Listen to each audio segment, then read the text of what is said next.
As always, Ted, kick us off. Who do you have as your winner of the weekend? I had to go with Trevor Lawrence. Uh, it's been a pretty crappy preseason for him so far. He's looked pretty bad at times. There's been a lot of injuries around him on that team, On and that offensive line. the final preseason game, his best chance to get some confidence before he's thrown to the wolves during the regular season, and four of the five starting offensive linemen are out. So Urban Meyer was close to not even playing Trevor Lawrence, and that decision came right up to the game, and they decided to go ahead and put him out there to try and get that offense rolling a little bit, and he actually looked pretty good. What was he like? 20 of 32, 185 yards, couple of touchdowns, interception-free football game. Looked way more in control, looked way more confident. Finally got in to a bit of a rhythm in that offense. So it was good because they scored like 3 points total coming into it. So for that offense to finally get clicking a little bit, even with those four offensive linemen out, that's got to be huge for Trevor Lawrence because, man, going into this week, I was starting to get really worried for the kid. I will say they put a ton of money into that offensive line, and the dudes are dropping like flies. I'm not too worried about it because they've got the Texans in their opener. Now it's on the road in Houston, and it's never easy to go play on the road in the NFL, especially in your NFL debut if you're Trevor Lawrence. But I don't think the Texans are going to be a very good football team. But what is that O-line going to look like? That is a rookie quarterback's best friend, right? A talented offensive line and a good run game. I guess we'll see, man. Those guys got to get healthy in a hurry. Yeah, you got Cam Robinson, left tackle's out with an ankle. Left guard, Norwell's out with an elbow. Linder, the center's out with the knee. Right guard, AJ Can, reserve COVID-19 list. Jawan Taylor was the only starter to play. That's That that is not good. So, especially when you're starting a rookie quarterback, that's just trying to figure everything out there. To have that many starters out is brutal. But it is a pretty good offensive line if they can get everyone healthy and ready to roll. yeah, and now Trevor's not looking over his shoulder at Gardner Minshew anymore. Right. Dealt him to the Eagles. I thought that was Interesting. that caught my attention. That certainly caught my attention. All right, who do you have as your loser of the weekend? I hated this. J.K. Dobbins with the Ooh, Ravens, running back, goes down with the ACL, gonna miss the season. I It's so brutal when you see guys get hurt in the preseason. And this is like the classic push and pull between the players and the owners about the preseason, right? We don't need the preseason games. There's no reason to go out there and risk getting injuries. And you have a guy like this who I thought Dobbins was poised to have a breakout season this year. Going into year two, look good, look fresh, and you lose him for the year. And I don't know. They've got Gus Edwards there and Tyson Williams. They're going to try and pick up the load, but I don't know how they're going to replace J.K. Dobbins. That's going to be a hit to that football team, and it happens before you even play in game one. yeah, I'm with you. I he was really effective last season. Mm-hmm. I think he averaged like 6 yards a carry or something like that last year. Now we'll we'll see what ends up happening to that Ravens running game, but it does feel like it has it's taken a big hit. Let's just be real. That has been such an important part of that offense, right? With what they did in that running game with Lamar Jackson and that group of backs and how they used all those tight ends creatively in the blocking scheme. I played in that system. I played in Greg Roman's system. He's going to run, he's going to want to run the football. And if they can't, I still don't know if Lamar Jackson is a guy you just want to drop back. I mean, 40 times a Right. game. I don't think that's his strength, Ted. So It's I'm not. with you. the Ravens can't feel great about their running back position. It's almost like they're OU or something, huh? Am I right? Am I Yeah. right? Yeah, it sucks. J.K. Dobbins was going to have a good year, but hey, this gives someone else an opportunity to step up. We'll see what happens. Yeah. Okay, Ted, for my winner of the weekend, I thought about going with Jerry Jones. Hard Knocks has been boring, right? He's been kind of a highlight, but I thought it was very cool that the Cowboys are letting the New Orleans Saints practice at AT&T Stadium this week after being displaced by Hurricane Ida. That made me feel good. That hit me in the feels. I was like, look at the NFL. Look at Jerry Jones. That's awfully nice of the Cowboys. That made me happy. But my winner of the weekend, Patrick Cantlay, aka Patty Ice. That was awesome. Patrick Cantlay wins the BMW Championship in a 6-hole playoff against our favorite guy, Ted, Bryson DeChambeau. I bet you loved watching that. I didn't see it. I was at a birthday party, a swim party, so I didn't get to see the close up of this thing. But it sounds like exactly what I would want.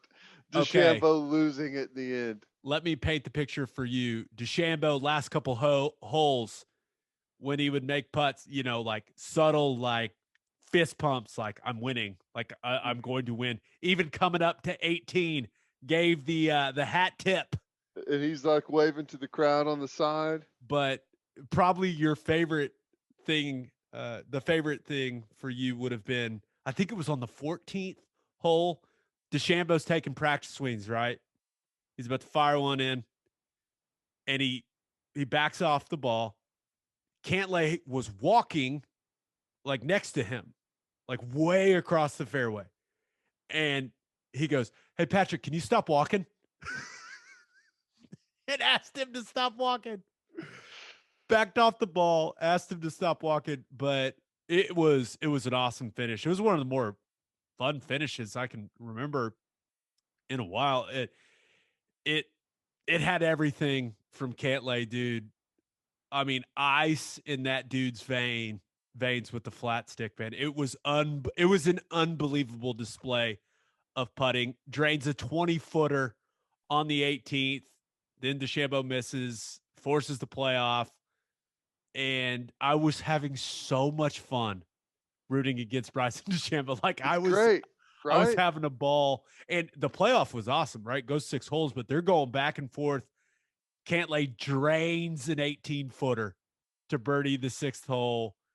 He was unbelievable on the greens. I saw a stat that he had 14.58 strokes gained in putting this week. 14.58 strokes gained putting, Jeez. the most in a 72-hole PGA Tour event since they started tracking that stat in 2004. I wish I was a professional golfer because it would be so easy to screw with DeChambeau playing around with him if you're paired with him. Just like little subtle things that probably people can't pick up on, just like where you stand, like rattling around your clubs or something over there. I mean, it would be the greatest thing ever. And while Cantlay putted unbelievably, right, some just ridiculously clutch putts, Bryson missed some putts on Sunday, Ted, including the one to extend the playoff after Cantlay buried his. And now Patrick Cantlay, fun fact, the only player on the PGA Tour with 3 wins this season. And this also earns him, and he would have gone anyways, but earned him the final automatic spot on the U.S. Ryder Cup team. So a solid weekend for our man Patrick Cantlay. That's awesome. I love it. God, I wish I would have seen that. That is. Go replay right it up on my Golf alley. Channel. You got to watch it. You got to watch him back off the ball and ask him to stop walking. You got to, bro. It was the most DeChambeau thing of all time. Oh, what a dork. It's great. Patty Ice. I love it. Solid nickname, by the way. Okay, so for my loser of the weekend, I thought about going with the Formula One fans, which includes me. Ted, set the alarm, got up, drank some coffee, was all settled in to watch the Belgian Grand Prix, and it got rained out, Ted. Rained out. Oh, And it brutal. was, from my understanding, Spa, the track, dangerous while dry, deadly while wet. Ooh. So they were doing the safety car was, I basically just watched a Mercedes drive around this track for like 2 hours. And then they did like 2 laps, eventually completed 2 laps. And they were just like, all right, we're done. The winners get half points. And they declared winners. It was the damnedest thing I'd ever seen. I was like, wait, And what? they ran 2 laps and Yeah. hey. And it wasn't even like full speed. I don't even know how to describe it. They were just like, everyone was saying, because normally you have to, I guess you have to complete 3/4 of a Formula One race for there to be points scored. I was like, there shouldn't be points for only 2 laps. Like they did like 2 laps as like a pace lap, and they gave that's interesting. It was weird, but I learned more about Formula One in the process, and I also learned that I don't like rain on race day. I don't like it. I know it makes things interesting sometimes, but it basically just got rained out. And I know you're dying to know, Ted. Max Verstappen first. Max Verstappen first. Okay. Yeah. He probably would have gotten first anyways. Have you seen what's the movie? Oh gosh, it's about Ferrari. Ford versus Ferrari. No, it's about Have you seen that movie? It's awesome. Yeah, it's awesome. It's great. It's one of my favorites. I watched it the other night. I've probably seen it 10 times. But there's one about the English Formula One racer that was famous. Famous. They're all famous, I guess. And he had like a big rivalry with was it an Italian guy, and they hated each other, and then there's the race in the rain. The only British Formula One driver, remember, very new fan to the sport. Mm-hmm. The only British one I know is Lewis Hamilton, and he's still racing, and he is. No, this is back like in the 70s when it was super, super dangerous, when guys were like dying all the time in those crashes. Well, people still die, which is crazy. I know. Yeah. But whenever you find out what movie that is, I'm down to watch. Yeah. I'll send it to you. I think oh God, I can't believe I can't remember the 2 guys' names. It's okay. Dumb of me. No pressure. It's fine. I'll look it up and send it to you. Like the only Formula One driver I think I knew growing up was Michael Schumacher, and I don't think he's English. I think he's like German. And I think his kid's in Formula One now. Okay, this has gone very much off the track. We're way off the rails. But my loser of the weekend, Tua Tagovailoa. He's been playing well this preseason. Has looked good. They're doing some more of the RPO stuff where he really thrives. Seen Orlovsky do a couple breakdowns of him. Been very complimentary of the way he is playing. And Miami's going to have a really solid team, right? But a guy that covers the NFL for Yahoo, Charles Robinson, tweeted that the Miami Dolphins have emerged as the front runner in trade discussions with the Texans for Deshaun Watson, which made me do a double take, then a triple take. And I was like, wait, what? So Brian Flores was asked about it, said they don't talk about trade speculation. Now, he did add that he is very confident in Tua and said that he has played very well. And he has. But after what happened last year, Ted, with Tua getting pulled, being in and out of that lineup, there's got to be a small part of Tua Tagovailoa that sees that report and totally believes it. Yeah.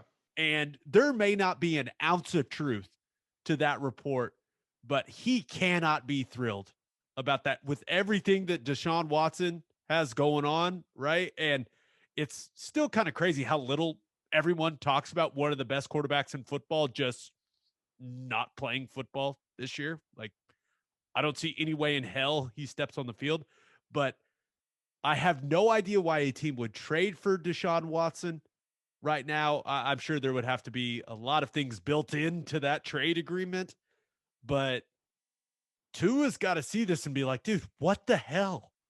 Yeah. Yeah, it is interesting. He's come on. Last year, I felt a lot of people were really disappointed, but I thought he got kind of thrown to the wolves on.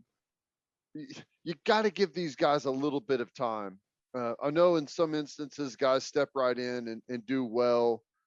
It didn't happen with him, but I think it's still a little bit too quick to totally throw in the towel on him, especially for a guy that who knows could be in prison this time next year. So that seems a bit risky for me right now. I think you still got time with Tua.